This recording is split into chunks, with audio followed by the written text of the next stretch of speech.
Let's jump into this thing, and let's jump into it fast because there's a lot to cover and it's all awesome. And I don't want you to miss any of it.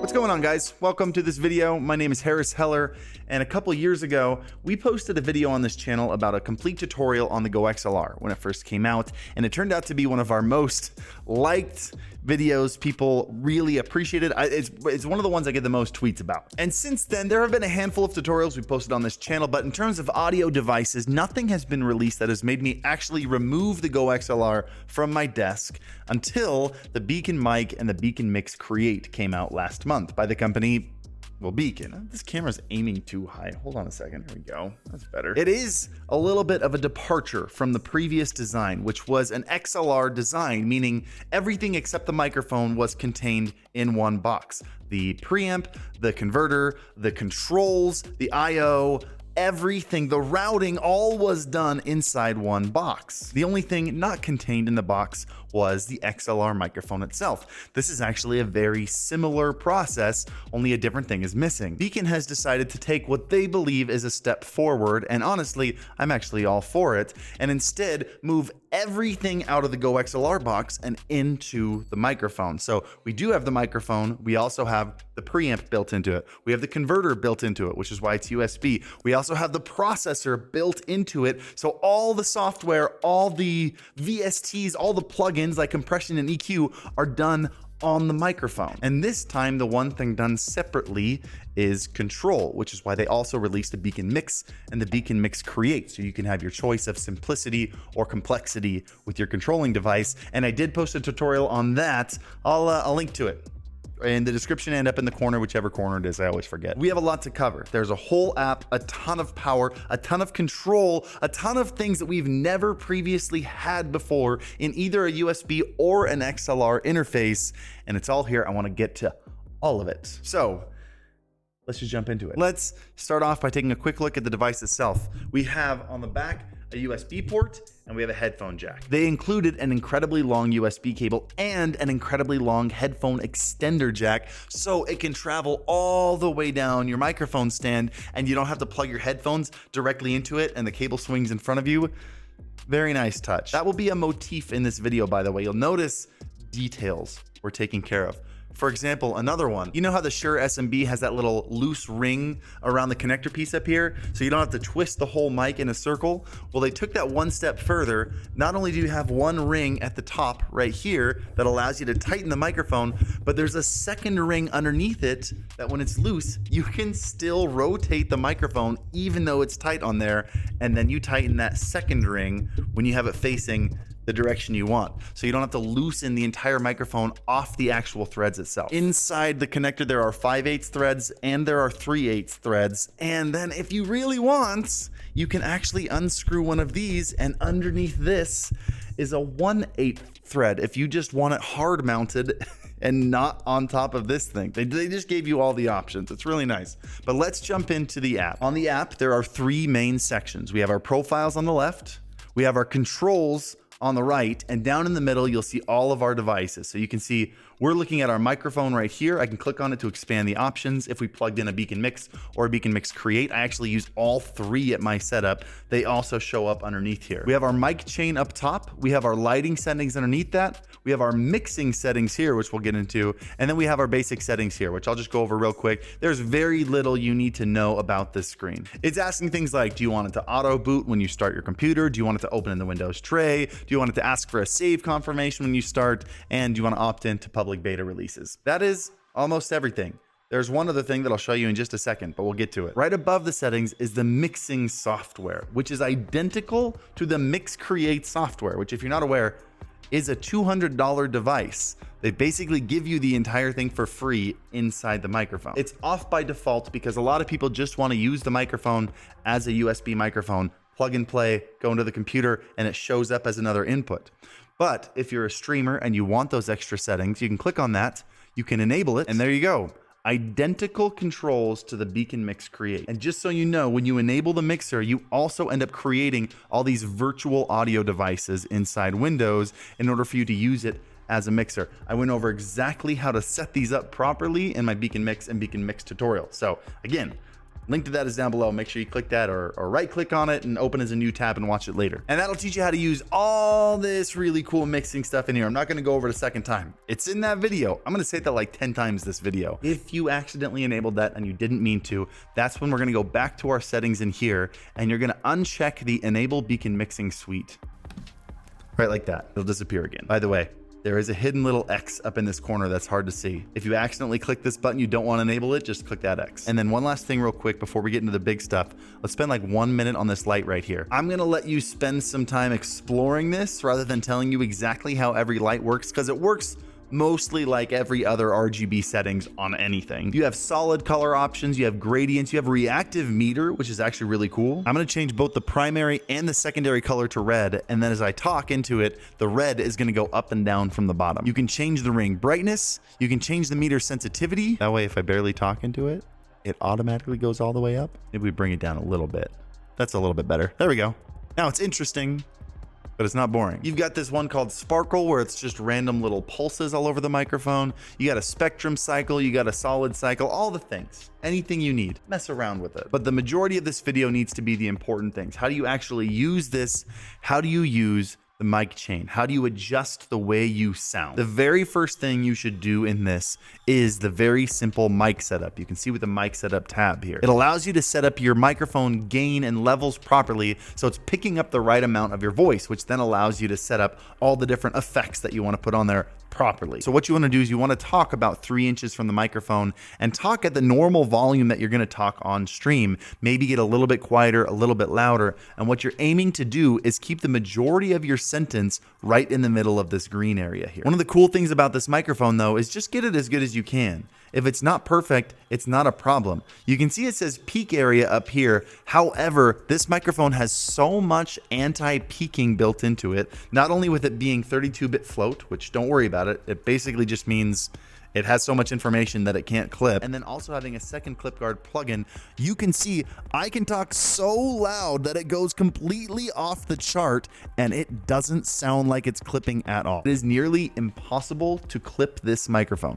However, still talk at a normal talking voice like you do on stream and try to get it within this green area. You're gonna do that by adjusting this gain level right here up and down to get it to fit right in there. Okay, now let's jump into the EQ right above that. EQ is a standard practice across audio devices nowadays. It's practically a necessity, but what BEACN did with this EQ is a level or 3 levels further than anything I've ever seen, especially on a USB mic. You notice a couple things right off the bat. You've got this moving wave in the background. That is actually an analysis of the frequency spectrum of your voice. So it's showing you all the frequencies that the mic is picking up as you speak. Yours will probably look more like this when you start because there is an advanced EQ option down here. In simple mode, it's just 3 standard bands, a mid, a low, and a high.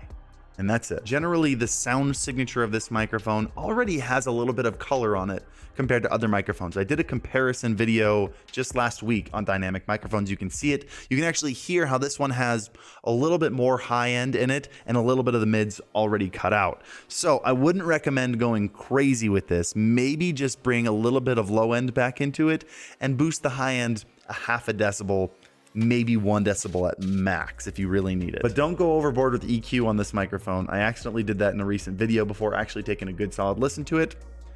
Got a lot of nasty comments about it. Let's jump into the advanced EQ where they give you an extra option over here called guide, which is really cool. It shows you the areas of all the different frequencies and how they sound. So your sub bass low end is what gives your voice a little bit of that deeper, richer, roomier sound, like someone standing right next to you. You might want to boost that up, maybe 1 decibel or something. I'd say muddiness and broadcast in general usually need to be pulled down a tiny bit. Not too much on this microphone. I think I pull mine down, what is that at? You can see I can click on this and I can actually see exactly how much I'm pulling out. Looks like I'm pulling out almost a half a decibel here. And you're able to get a better idea of what the different frequencies actually do for you, which is really nice for some of the first timers who want to get into more nitpicky EQ. So left to right, what these are is on each band here, you have different controls. So this is the different kind of band. For example, this is just a standard band. This is called a high shelf, which is shaped like this shape here. You can see as I lift it up and down, it gives you a little bit of a shelf there. You've got a standard band, you've got a low shelf, You got a low pass, which is also called a high cut. It just cuts out the top frequencies. You can see what happens if I click it there. A high pass or a low cut, a high shelf, and then something really cool here that can actually be really helpful. What this does is it completely cuts out whatever frequency your band is at. And this is something I've never seen in a simple EQ plugin before, but it is something that's used in professional audio. For example, in my stream room, I have a resonant frequency in there. And I don't know if it's a vibration in the desk or it's a vibration between the walls in the room, or maybe my PC fans are vibrating the desk or are making a noise and it picks up in the microphone really well. But there is a hum at 103 Hertz that I can hear, and it drives me insane. So what I would do is I would add a new band by clicking the add band button. I would make it a standard band here, and then you can actually see in my visualization here, there is a hump at 103 Hertz, right around here. You're not gonna see it here because I'm not in my stream room, but what I would do is I boost this up real high. I would tighten up the Q here, which shrinks down the width of the band so I can isolate out a single frequency and really find that hum. And I sweep across here until I hear that hum really loud. So like while I'm normally listening, I'm hearing. So when I'm silent, oh, I should probably turn this one off. Hold on, I'm gonna be honest, this probably sounds terrible because of that. How bad has this sounded? I just cut out like all the high frequencies this whole time. By the way, as I'm messing with EQ talking about this is gonna sound weird. It is what it is. But as I drag this across, I get to the point where the hum gets really loud because I've found the frequency.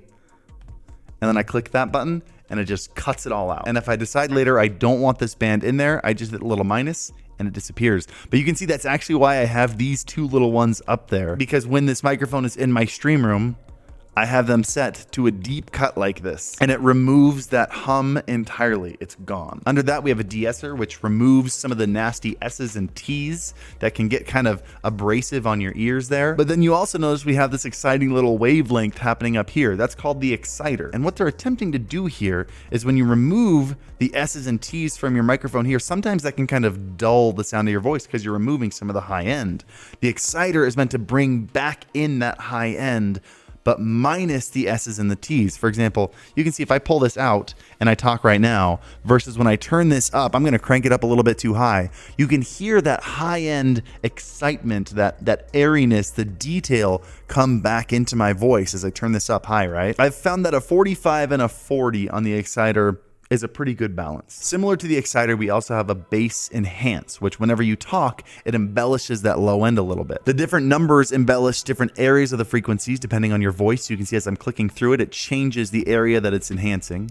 And then this changes the amount that it's enhancing.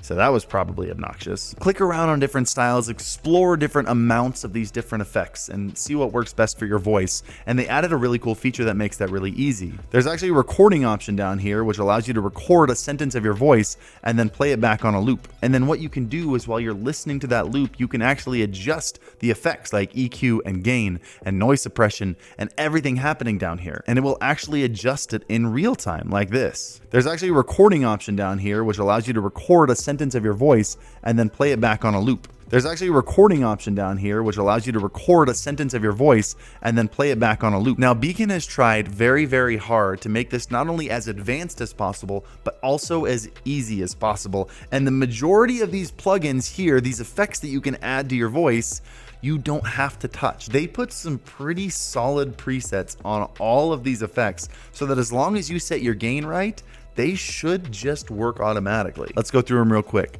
The very first one is noise suppression. It works similarly to RTX voice, where it cuts out room sound around you. It works a little bit simpler. It's not gonna cut out hammering noises or babies screaming. Basically what it does when we turn it on here is it tries to find the baseline of the noise happening around you that's not your voice. So when you're not talking, it listens. Honestly, on noise suppression, just turn it on and leave it on adaptive exactly the way it is. I would recommend not touching it at all. But the bottom bar adjusts how sensitive it is to sounds, and then the amount adjusts how much it actually cuts out of that.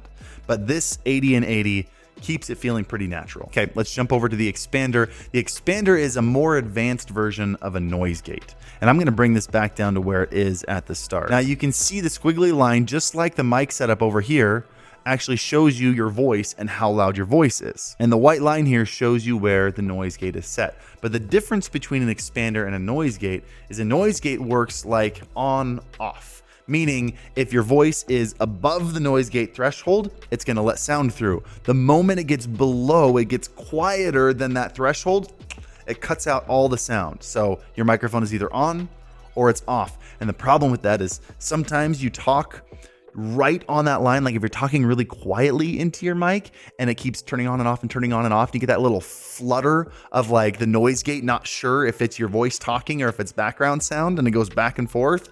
We've all been there.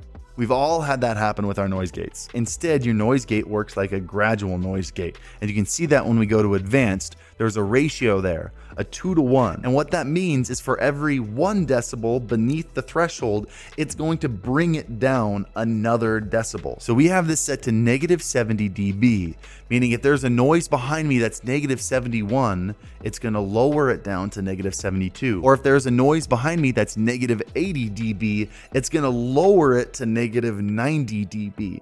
So it's a gradual noise gate, and you don't get any of that obnoxious noise gate flutter. My PC and my fans in my room are actually a little bit loud, so I have mine set around -56-ish, and that seems to work fine. My voice is always above it when I'm actually talking to stream. Even when I talk kind of quietly, you can see my voice is always above that line, so it's not really a problem. Oh, and by the way, I've had it off this whole time. When you turn it on, you can actually see it working. See that gradient happening right there? It's telling you how much it's actually lowering the volume of the noise underneath the threshold. It's pretty cool. Let's go to compressor. Let's turn it on. I love the compressor built into this microphone because it's so much easier to use than any other compressor on any other device, including the GoXLR, which is kind of a mess. And trust me, I know, because I've set up multiple people's compressors and GoXLRs, and it's not fun. On the GoXLR, you don't know where to set the threshold because you don't know when your voice is peaking over it, and you don't know how much is actually being compressed. To explain what a compressor does, it's kind of the opposite of an expander. What it's meant to do is make the loud parts of your voice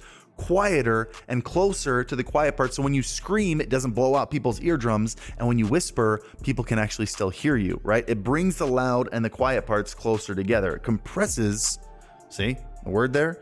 It compresses your dynamic range. So a typical compressor ratio, if we go to advanced, is 4-to-1, meaning if I have the threshold set to, let's just make it easy, we'll set it to -20. If I speak above -20, let's say I speak 4 decibels above -20, which would be -16, right? If you don't anything about math, that makes sense. I know negatives are weird and negatives are hard. That's just how audio works. But let's say you're at -16, so you're 4 decibels above the threshold. It's gonna bring you down to only 1 decibel above the threshold. So you're actually hearing only -19. If you speak 16 decibels above -20, so you're speaking all the way up at -4, it's gonna crush that all the way down to only 4 decibels above -20. So it's going to bring you all the way down to -16. You can see as you get loud, it keeps you from being too loud. And then once you do a good job of bringing down those loud parts, you add makeup gain back into it, which I'm not going to do because that's going to make it really loud. But you bring makeup gain back into it to bring everything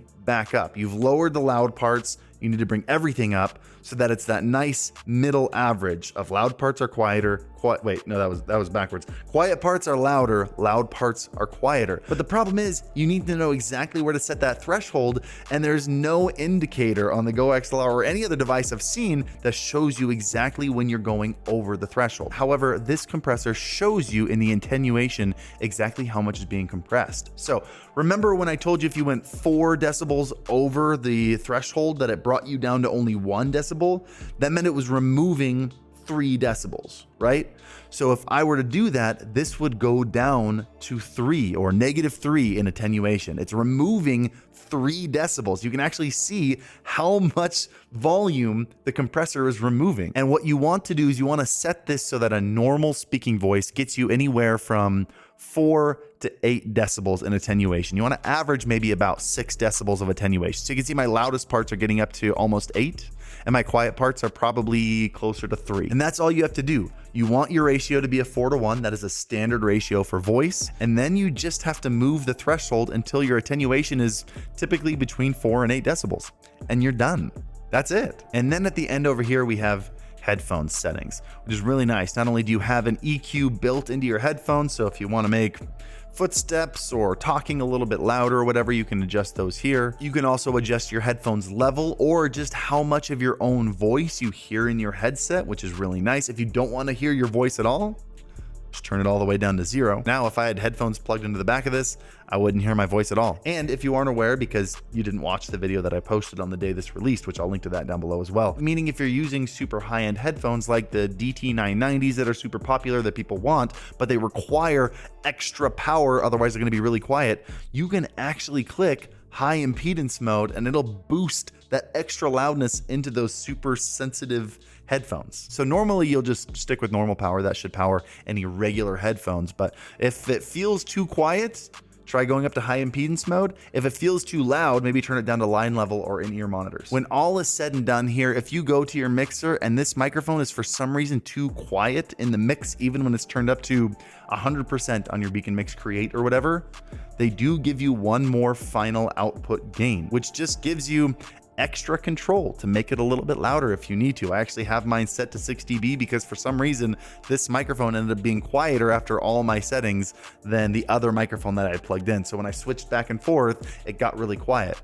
I just turned it up 6 dB and it solved the problem. And that should be it. That should be a full comprehensive tutorial on exactly how to do every single feature. I'm trying to think if I missed anything. I mean, like there are little things that you'll find. Like for example, if you hover over any of these little bands and you scroll, it actually adjusts the cue, or you can actually hover your mouse over the numbers here and scroll and it'll allow you to fine tune there. So like they implemented the Apple, like the Steve Jobs method of making sure there are 3 ways to do anything. And it makes it really intuitive and easy to use. But that really is the end of this. That really is everything about this microphone. I'm gonna shut up and let you try it out for yourself because there's so much control. Test it out, have some fun with it. If you would like to pick it up, I'll put a link to it down below. If you haven't watched my tutorial on the BEACN Mix and BEACN Mix Create video, I would recommend you watch that next because that's gonna give you the full package of everything these products can do. So I love you guys. Hope you enjoyed the video. Hope it was helpful. And as always, happy streaming.